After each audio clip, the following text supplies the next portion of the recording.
Some new details out of Athens tonight, where a murder suspect is being held without bond in the death of 22-year-old nursing student Laken Riley. Right now, 26-year-old Jose Antonio Ibarra remains in custody. He's accused of killing Riley last Thursday while she was out on a run near the university's intramural fields. He appeared in court on Saturday, where a judge denied him bond. And just in the last 2 hours, the Athens-Clarke County District Attorney Deborah Gonzalez announced that she plans to bring in a top trial attorney to prosecute this case. So that attorney is Sheila Ross. She is from the Prosecuting Attorneys Council and a former prosecutor in the Fulton County DA's office. So for years now, 11 Alive has covered the criticism surrounding District Attorney Deborah Gonzalez and her ability to lead the Athens-Clarke County DA's office. In a statement tonight, our office says its top priority is the safety of every citizen, and it's committed to ensuring justice is served for the loss of every single life. And tonight in Athens, the focus is not just the suspect or the case. No, it's on Laken Riley, on her life and how she will be remembered. 11 Alive's Molly Oak joining us now live from UGA's campus, where hundreds gathered today for a vigil. So Molly, this is really a difficult and sad time for all of those students in the community. And that's exactly how students told me today they've been feeling. They said the past couple of days have just felt really heavy. Laken Riley was supposed to be a nurse. Her friends say it's absolutely heartbreaking and earth-shattering that she won't be able to give that to the world.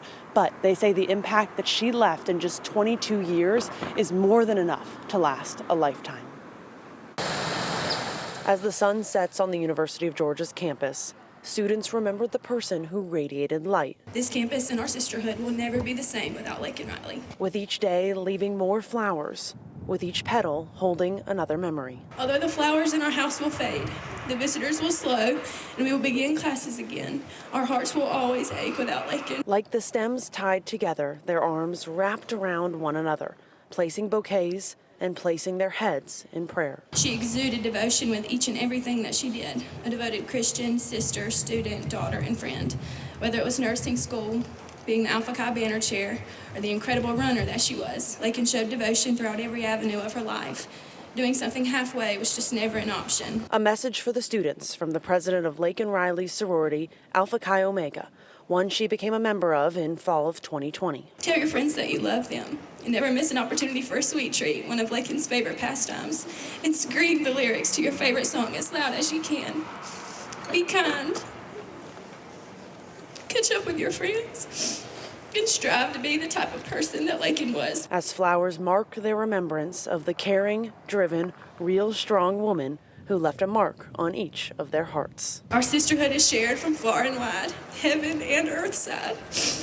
And Laken, we will love and remember you forever. Today, students not only remembered Laken Riley, but they also gathered to remember another student, a member of the Kappa Sigma fraternity who died suddenly last week. Both Laken Riley and that student were honored with speeches and a moment of silence from the hundreds that gathered today in remembrance at the vigil. Guys. Yeah, it's going to be tough for all the families and the community involved as well. Molly, thank you. Tonight, Laken Riley's death is making national headlines, of course. Her case is now becoming a focal point in the debate over immigration and border security. And tonight, we can confirm the suspect charged in her death, Jose Ibarra, is a Venezuelan national and not a U.S. citizen. According to ICE, he entered the country illegally in 2022.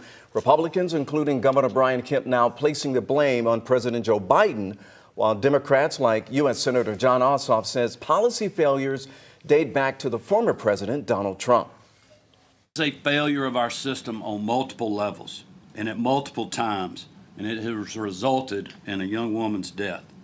That is inexcusable. The former president's decision to deliberately tank the bipartisan border security legislation that was proceeding through the Senate was so destructive, in my view, to our national security. Border security will be top of mind for both President Joe Biden and former President Donald Trump as both men take separate trips to the U.S.-Mexico border in Texas this Thursday. By the way, Governor Brian Kemp made his remarks today at the Athens Chamber of Commerce, and you can watch his full comments on demand on 11 Alive Plus. Just download the app to your streaming device to watch for free.